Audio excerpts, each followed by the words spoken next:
السلام عليكم متابعينا، اهلا بيكم في حلقه جديده من منوعات دينا. بصوا بقى، جبت لكم موضوع مهم جدا وجميل جدا، ويعني فيها اثاره شويه. ايه بقى الموضوع ده بقى يا دينا؟ الموضوع ده بيتكلم ان عمرك ما سالت نفسك اسم البلد اللي انت عايش فيها دي اصلها ايه ومين اللي سماها؟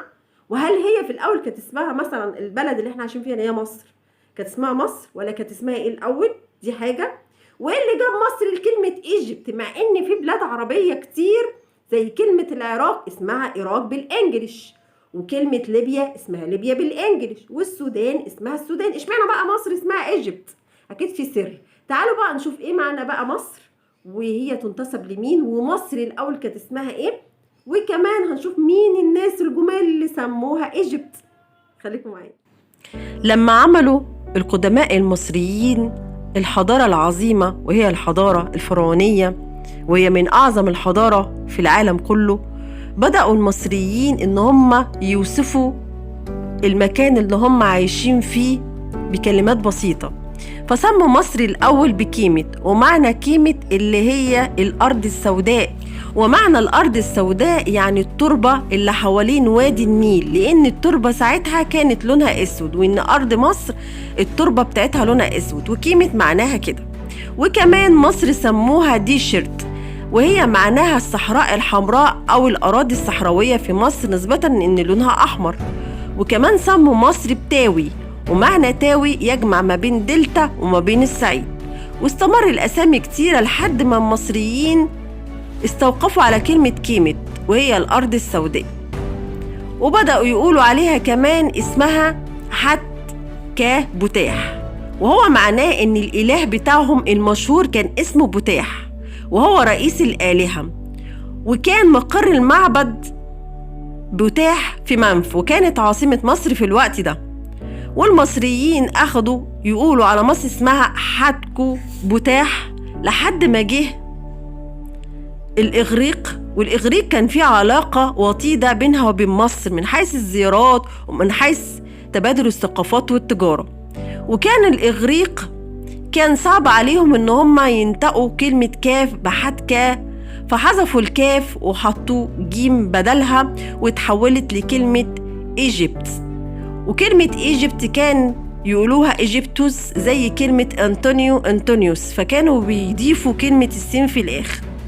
وبدأ الموضوع ده يتطور في أوروبا لحد ما الموضوع دلوقتي بقت إيجيبت. أما كلمة مصر بيرجع أصلها إن الأديب عباس محمود العقاد بيقول إن أصل مصر اسمها مصر، ومعنى مصر اللي هو شهر الفيضان عند المصريين، وإن هي سمت مصر نسبة للشهر ده.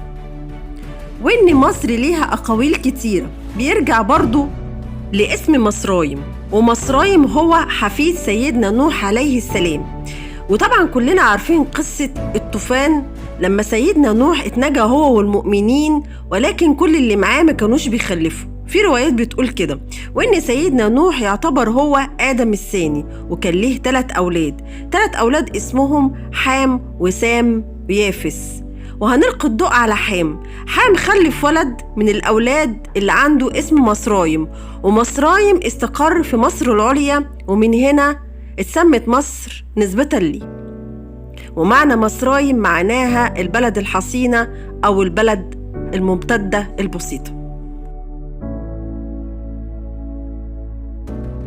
بسبب جمال مصر وبسبب الطبيعة الخلابة بتاعتها، فكان المصريين اللي هم القدماء المصريين كانوا بيوصفوا الطبيعة. مرة يسموها الأرض السوداء نسبة للطين اللي هو حوالين ضفاف النيل، ومرة يقولوا عليها الصحراء الحمراء. فكان بصوا أساميها دايما بيوصفوها بالطبيعة اللي هم كانوا المصريين بيعيشوا فيها.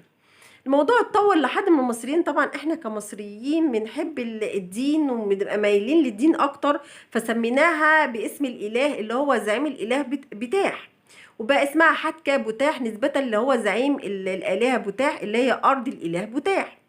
وان كلمة ايجيبت طبعا احنا عارفين ان مصر دخل لها اليونان مع الاسكندر الاكبر، وبعد كده دخل البطالمة، وبعد كده دخل الاغريق والرومان لما طردوا الفرس واستقروا فيها لحد ما جه سيدنا عمر بن الخطاب وطرد اللي هم مين الرومان.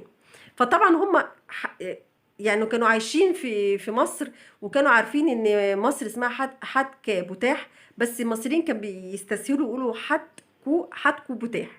فكلمة حتكو الكاف كانت صعبة جدا على الأجانب اللي هم الرومان والإغريق دول، فكانوا بيشيلوا الكاف وكانت تقول إيجيبت، يعطشوا الجيم فيقولوا إيجيبتو. المصريين كانوا بيقولوا إيجيبتو اللي هي حتكو، تمام.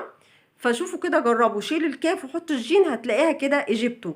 فكلمة إيجيبتو دي كانت تبقى صعبة عليهم، فبدأوا إن هم يضيفوا السين، لأن هي كانت سهلة إن هم ينطقوها كده إيجيبتوس. فالموضوع اتطور لحد ما وصلت للبلاد الأوروبية لحد يومنا هذا، وبقى الأوروبيين الناس الأجانب يقولوا عليها إيجيبت، يعني نسبة لكلمة إيجيبتوس اللي هي كانت زمان، اللي هي حتكو اللي هي الكاف اللي اتشالت وبقت إيجيبت دلوقتي. ويا رب يكون الفيديو يكون عجبكم، واشوفكم على خير، والسلام عليكم ورحمة الله وبركاته.